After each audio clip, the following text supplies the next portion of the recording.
Hey everybody. So in last week's Parsha, we had a repetition of the Aseret HaDibrot, the repetition of the Ten Commandments. There's a book called the Sefer Chinuch, and he lists all the 630 commandments as they appear in the Chumash. And since the Ten Commandments appeared earlier, he listed them in Parshat Yitro, way back then. And of course, he doesn't relist them again, except one exception. There is one that he lists again, and that is the 10th and final one, not to covet another person's property. And he says that the reason he's listing it again is because there's another aspect to it based on an additional word that's not used in the initial presentation. In the initial presentation, when God spoke to Moses at Sinai and to the entire Jewish people, he used the word lo tachmod a number of times. Don't desire another person's property, wife, etc.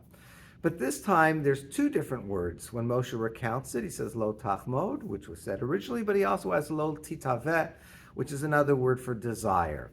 And the commentaries point out that when it says lo tachmod, not covet and desire another person's property, it's referring to when you're doing things to try and obtain that thing from the person. You're manipulating him. You're pressuring him. You're doing something to get him to sell you that car of his that you really, really like and that you really, really want. But the additional element introduced here is lo titaveh, that you shouldn't desire it, even if you're not going to try and get your hands on it.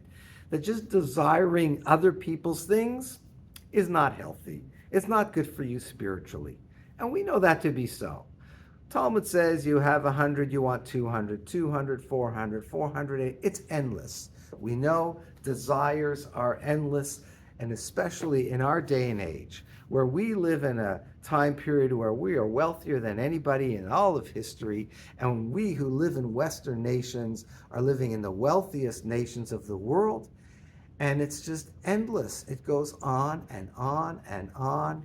You could just, people shopaholics, they can just keep going, wanting stuff, accumulating stuff, wanting more. It just goes on. So there's certain times in life where we get reminders of how much we have, and it kind of gives us a perspective of things. And I want to share with you one of those, which I had last week. And that is our friend who cleans up over here. His name is Osaro. He's been doing it for many, many, many years, almost since we opened our doors. Wonderful guy, not just because he does a great job cleaning. He's also very devout, and he belongs to a church, and his church group goes back to his hometown, his home country of Nigeria, and they do charitable projects. He has Aloba Park, that's his last name, that he and his brother set up for underprivileged kids to have a place to play, just to do stuff. And every year he goes and he provides different things for these very, very poor people of Nigeria. So he tells me that we had a challah bake here, okay? We do these challah bakes and we give out these aprons, okay, at the challah bake. Now this one, I guess we got cheaper over the years. It's disposable. But when we did it in 2019, the aprons were actually cloth aprons.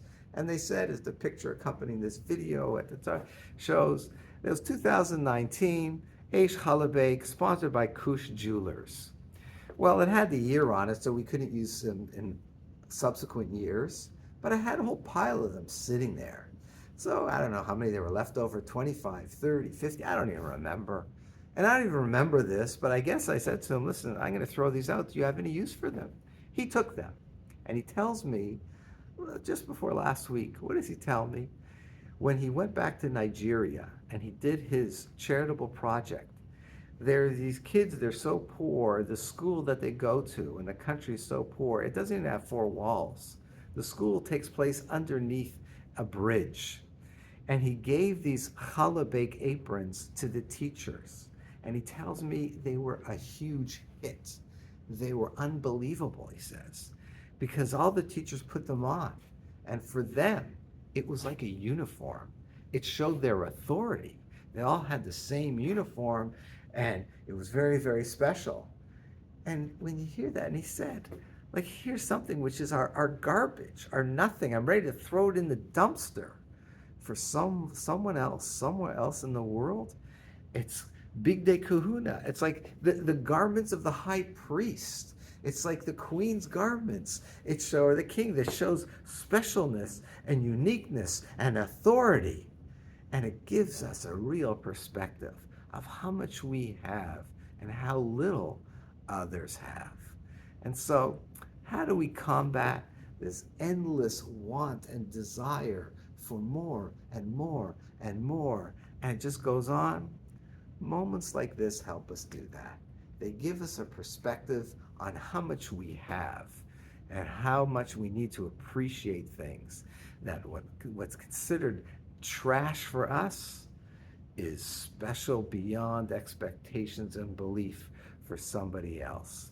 So whenever you think, I need this, I want that, I really want this, just remember those teachers underneath a bridge in Nigeria wearing the H 2019 Challah aprons as their uniform and showing their position of authority. And then maybe you'll say to yourself, I don't necessarily need that thing.